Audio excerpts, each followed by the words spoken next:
Bonjour les scorpions, donc bienvenue dans votre taroscope du mois de septembre. On va tirer les cartes ensemble. Donc, on va commencer par la carte qui vous désigne dans l'énergie en début de mois. Ok.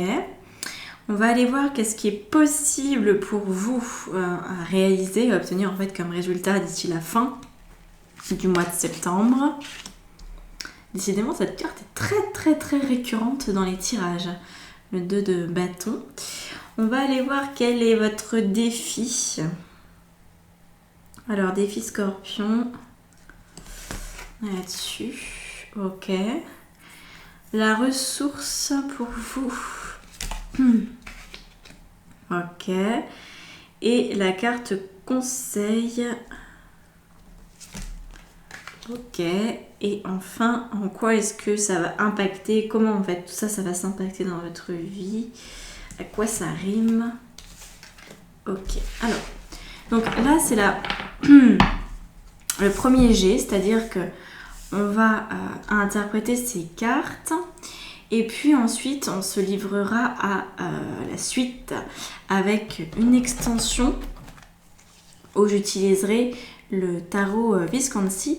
Alors par contre, les extensions ne sont pas gratuites. En fait, elles rentrent dans la formule clair de lune qui donne accès en fait à toutes les extensions de taroscope pour 15 € par mois, ainsi que un soin en pleine lune, un soin de nouvelle lune, un exercice de maîtrise spirituelle par mois, hein, donc tous les mois vous recevez tout ça, et encore en plus un live avec les abonnés, donc pour répondre en fait à toutes les questions que vous pourriez avoir.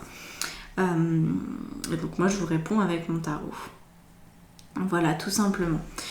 Donc, et si vous souhaitez, j'en profite parce que je sais que c'est le début que je lance ces abonnements et que du coup c'est tout nouveau. Il y a la formule aussi coup de pouce magique. J'ai trouvé des jolis noms, des noms qui me font rigoler pour les programmes d'abonnement. Et donc coup de pouce magique, en fait, c'est tout sauf les extensions. Voilà, pour 5 €. Donc vous pouvez aussi avoir le soin et tout ça à part. Donc, allons-y. On a le valet d'épée en ce début de mois. Alors, le valet d'épée, pour vous les scorpions, c'est comme si en fait vous étiez un petit peu un tournant. Moi, je vous ressens un tournant. Vous avez envie enfin comme d'en découdre. C'est un petit peu étonnant parce que c'est pas forcément une énergie qui vous anime beaucoup, d'en découdre au sens premier du terme. Et là, j'ai vraiment cette impression que vous souhaitez en fait en découdre avec votre passé. Que vous souhaitez mettre tout ça de côté comme une bonne fois pour toutes et d'être complètement débarrassé de tout ça et de plus être enquiquiné par ce qui est derrière vous et par toutes les...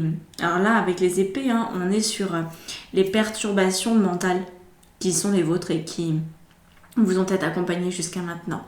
Et vous en avez ras la cacahuète. Donc, d'ici la fin du mois, vous pouvez envisager, en fonction de la réalisation du défi, on va en parler après, on a un 2 de bâton qui indique qu'en fait vous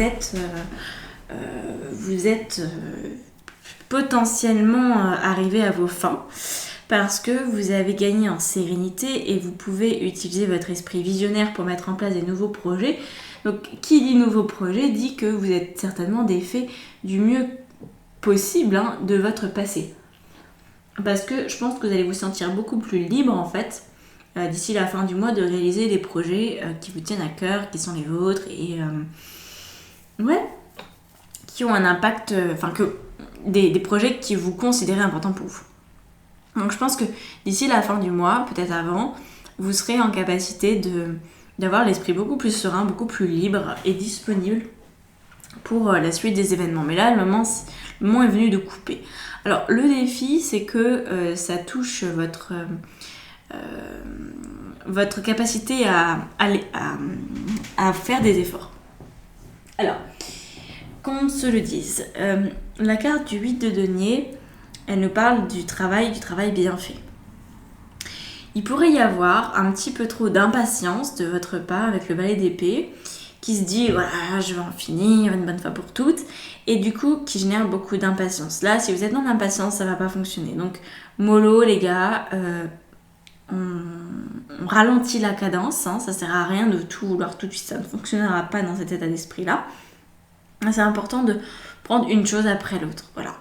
On commence à graver une étoile, après on en grave une autre, etc., etc. Et ça va pas pouvoir se faire plus vite que la musique. Donc, c'est là où votre effort doit être constant. Et je pense que c'est peut-être le plus gros défi qu'on peut avoir quand on souhaite se libérer de liens. En fait, on aimerait... on se sent courageux. Donc, on se dit, ah, c'est bon, je suis prête à y aller. Mais si ça s'éternise dans le temps, c'est là où ça peut devenir épuisant. Donc, prenez une chose après l'autre. Essayez vraiment d'être persévérante, de persévérer vraiment dans ce processus. Voilà, c'est là où est le défi en fait. Le défi, il n'est pas dans le fait de couper des liens qui kinent avec votre passé. On verra avec l'extension de quel type de lien il s'agit, mais là en fait, ce que je peux vous dire déjà, c'est que la notion la plus importante, c'est de persévérer. Donc essayez de vous rappeler de ça quand vous serez dans le vif du sujet au mois de septembre, quand il y aura des choses qui vous perturberont, que vous direz non mais là j'en peux plus, je suis arrivée au bout de ce que je peux faire, là c'est pas à moi de gérer, etc.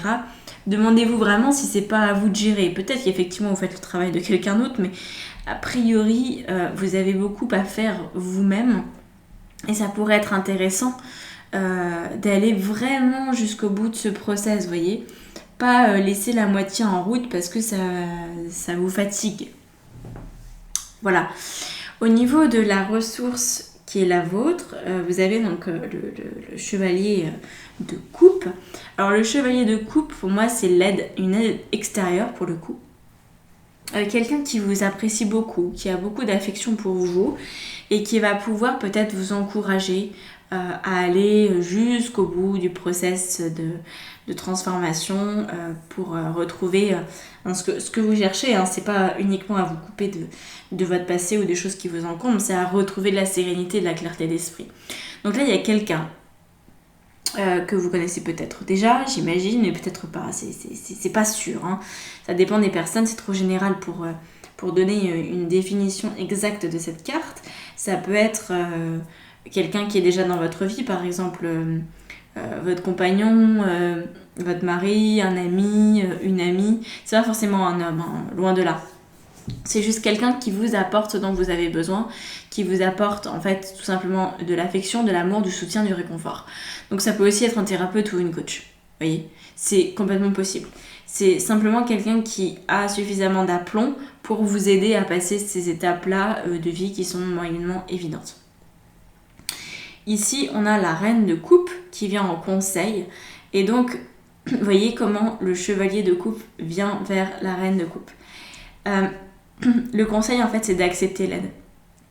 C'est bête, mais vous pourriez entêter comme vous êtes à vous dire « Ah non, mais ça, c'est mon problème, c'est moi qui vais gérer, j'ai besoin de personne. » En fait, si, le conseil, c'est accepter l'aide que le chevalier va vous apporter.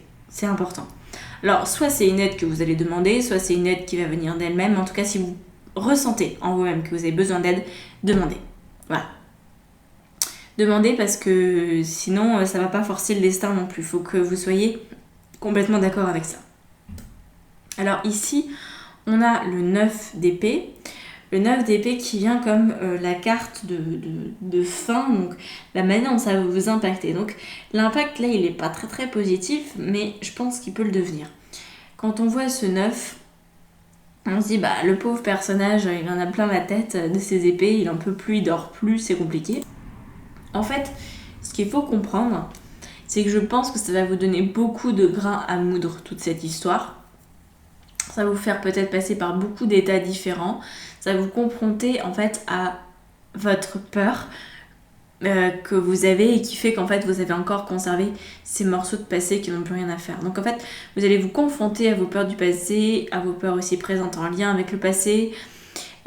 Donc vous pourriez ne pas être à l'aise et c'est peut-être parce que vous allez manquer d'aplomb et de confiance que cette carte-là est aussi importante et se pose un défi de persévérer malgré le manque de confiance, malgré les doutes, malgré la confusion, malgré la peur. En tout cas, l'impact, il est là. Je pense que vous allez gagner en maîtrise de vous-même au niveau de la gestion de votre mental, la gestion de vos pensées pour qu'elles ne vous soient plus, qu'elles ne vous enquiquinent plus en fait.